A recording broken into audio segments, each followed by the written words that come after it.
Welcome to the Slop Farm. Enjoy the video. In this video, I will explain how to make French toast crispy. First, select stale bread, ideally 1 day old as it absorbs the batter without falling apart.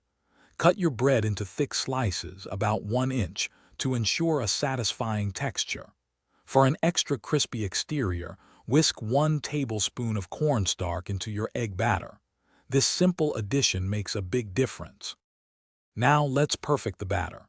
In a shallow dish, whisk together 2 large eggs, 1/2 cup of milk, and 1 tablespoon of sugar. For a warm flavor, add 1/4 teaspoon of cinnamon and a pinch of salt. Dip each slice of bread into the batter for only 10 to 15 seconds per side. This quick dip prevents the bread from becoming overly saturated.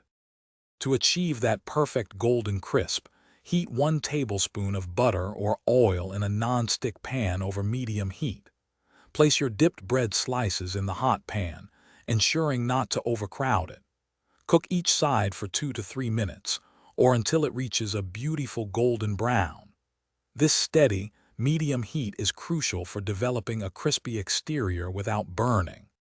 For the ultimate experience, serve your crispy French toast immediately with your favorite toppings, like fresh berries or a drizzle of maple syrup. A light dusting of powdered sugar adds a touch of elegance and sweetness.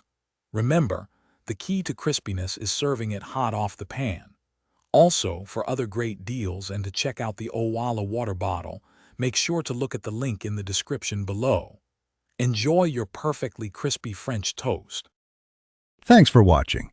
Consider subscribing if we helped you today.